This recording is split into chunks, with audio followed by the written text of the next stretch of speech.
اعوذ باللہ من الشیطان الرجیم بسم اللہ الرحمن الرحیم الحمد للہ الذی لا یبلغ مدحتہ القائلون ولا یحصی نعماءہ العادون ولا یعدی حقہ المجتہدون الذی لیس لصفتہ حد محدود ولا نعت موجود ولا وقت معدود ولا اجل ممدود فطر الخلائق بقدرته ونشر الرياح برحمته والصلاة والسلام على الرسول المسدد المصطفى الامجد المحمود الاحمد سیدنا و مولانا و مولا الکونین جد الحسن والحسین عانی ابو القاسم محمد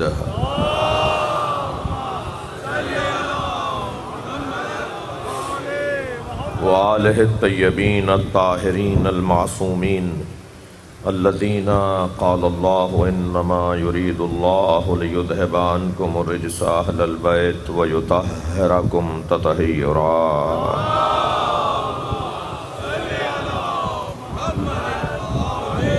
ولعنت اللہ علی اعدائہم اجمعین من یوم عداوتہم الى قیام یوم الدین اما بعد قال الحکیم فی قرآن الکریم بسم اللہ الرحمن الرحیم فلا وربک لا یؤمنون حتی یحکموک فیما شجر بینہم ثم لا یجدوا فی انفسہم حرجا مما قضیت ویسلموا تسلیما صلوات۔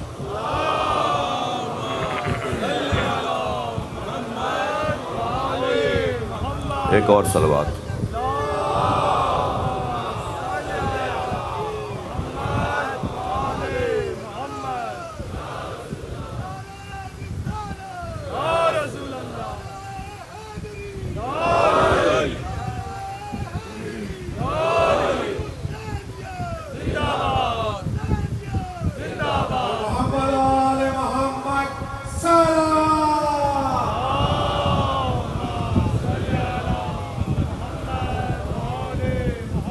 سورہ مبارکہ نساء کی آیہ کریمہ ایک مرتبہ پھر آپ کے سامنے پڑھی گئی ہے۔ فلا وربک، تمہارے رب کی قسم، لا یؤمنون، وہ مومن نہیں ہو سکتا، حتی یحکموک، جو آپ کو اپنا حکم نہ مانے، فیما شجر بینہم، اپنے اختلافات میں، ثم لا یجدوا، پھر اس کے اندر یہ ایجاد نہ ہو، حرجن، کسی طرح کا تردد، مما قضیتا، ہر اس بات کے بارے میں جو آپ نے فیصلہ سنایا ہو، ہر وہ فیصلہ جو آپ نے سنایا ہو، ویسلموا تسلیما، اور آپ کے فیصلوں پر ایسے تسلیم ہو کہ جیسے تسلیم ہونے کا حق ہے۔ آیہ کریمہ بہت واضح ہے۔ تمہیدی چند کلمات کے بعد اپنے مضمون کا مقدمہ آپ کے سامنے رکھ کر مضمون پر بات کرنے کی کوشش کروں گا۔ آج میرے پاس وقت کم ہے، اس لیے کہ آج 8 محرم، بیان مصائب پر بھی توجہ اس دن کا تقاضا ہے، اور پھر آج علم حضرت ابو الفضل العباس کی اختتام مجلس پر زیارت بھی ہوگی، اس لیے آمادہ ہیں۔ عزاداری کا ایک خاص دورانیہ 7 محرم سے ایک اپنی کیفیت ہوتی ہے، اور خاص طور پر 8، 9 اور 10 علمدار کربلا کا دن ہے، بلکہ جنب الحسین کا دن ہے۔ امام حسین کی کمر جس سے مضبوط تھی اور جس کے جانے پر فرمایا کہ اب میری کمر ٹوٹ گئی، اس شخصیت کا منسوب دن ہے۔ تمہارے رب کی قسم، یہ کہہ کر اللہ نے نبی کی عظمت کو بیان کیا ہے، اور حتی یحکموک، یہ کہہ کر آپ کی حاکمیت کو بیان کیا ہے، یعنی حاکم منوانے سے پہلے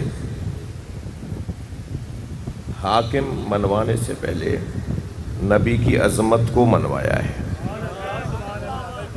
توجہ آپ سے چاہوں گا، اہل دقت سے، مجلسی لوگوں سے، خاص طور پہ جو روزانہ اس مضمون کو میرے ساتھ سننے کے لیے آ رہے ہیں۔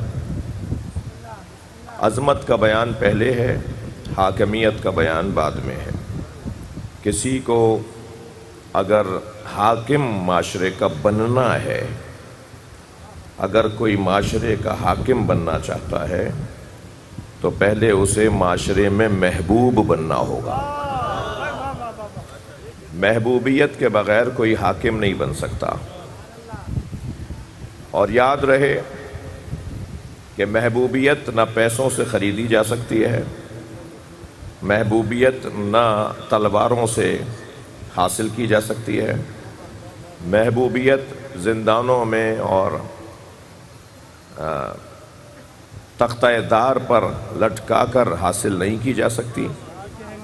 میں نے ایک مجلس میں ایک جملہ کہا تھا کہ علم حاصل کیا جاتا ہے اور فن سیکھا جاتا ہے، مگر محبت ہوتی ہے۔ محبت کے لیے نہ کسی مکتب میں جانا ہوتا ہے اور نہ ہی کسی عملی اور پریکٹیکل کے لیے اور کسی مشق کے لیے کہیں جانا پڑتا ہے۔ محبت ہوتی ہے۔ ابھی جو محبت ہوتی ہے تو یہ اس کا مطلب ہے کہ میرے ہاتھ میں نہیں ہے نا، اس کا مطلب ہے کہ کسی سے محبت کرنا میرے ہاتھ میں نہیں ہے۔ آپ کسی سے محبت کریں، ہم کسی سے محبت کریں، یہ ہمارے ہاتھ میں نہیں ہے۔ ہمارے ہاتھ میں نہیں ہے کا دوسرا نام لے دوں؟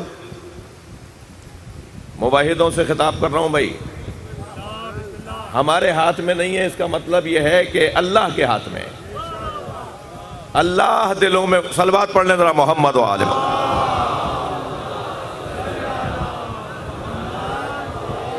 آپ اس سے بلند صلوات پڑھیں بھائی۔ یعنی غیر شیعہ عزادار ممکن ہے ہو، لیکن شیعہ عزادار نہ ہو یہ ناممکن ہے۔ ہماری شناخت، ہمارا عنوان زندگی وہ عزاداری سید الشہداء ہے۔ ہم اسے اوجب واجبات مانتے ہیں۔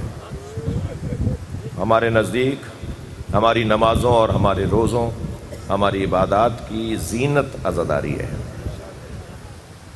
ہماری عبادتوں میں وزن بڑھ جاتا ہے اگر امام حسین کا ذکر ہماری زندگیوں کا غالب عنوان ہو۔